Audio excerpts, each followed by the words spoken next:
Ides of March. I'm Alistair McIntosh, welcoming you to yet another edition of First Things First. Caesar famously ignored any warnings and came a cropper during the month of March.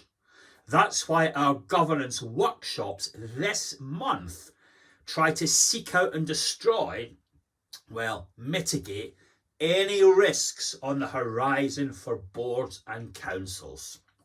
And we get plenty of clues from the Office of Budget Responsibility's analysis of the budget.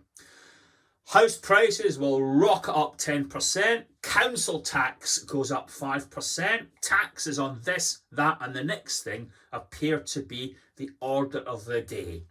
Flip side of the coin, what is happening to those great heroes we clapped for? Not a lot. The NHS, Europe's biggest employer, never mind the UK's biggest employer, the organisation that sets the tone for pay everywhere, is seeing wages going up by a mere 1%. Even Deliveroo is giving its riders a bonus, but not the Chancellor. What does this mean for us?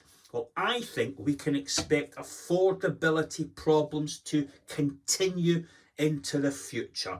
That will affect sales plans, market rent plans, shared ownership plans, and crucially, the ability to set and collect social rents. We're in a classic squeeze. Inflation is driving costs this way, wages are going that way. How can we get out of that? Does anyone really care about this squeeze at the moment? Well, the government is firing ahead in the polls, isn't it? After Brexit and after COVID, lots of criticism, but the public are rock solid behind them. And what that means is that Boris and others, I think, have stopped listening. And when you stop listening, you ignore everything. Imagine if you stopped listening in a boardroom. Think of all the important things you wouldn't hear, the problems in the horizon that you wouldn't avoid because you simply didn't see them coming. Because the folk that are telling you about those things are folk that you dismiss lightly.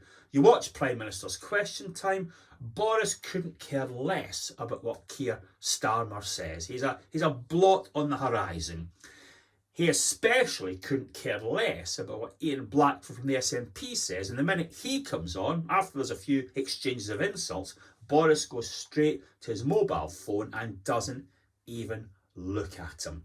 Will this success continue, or will it encourage them to take more and more risks until finally something really, really bad happens? It looks like a classic case of being led onto the punch. And the leading indicator for me of a problem is an organisation that's so successful that it stops listening. And we've seen quite a few of these in housing in recent years. There certainly cannot be too big to fail in this industry.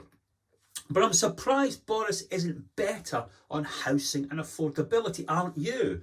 There's an article in the papers this weekend where Boris allegedly tells a friend of his that he needs £1 million a year just to scrape by on.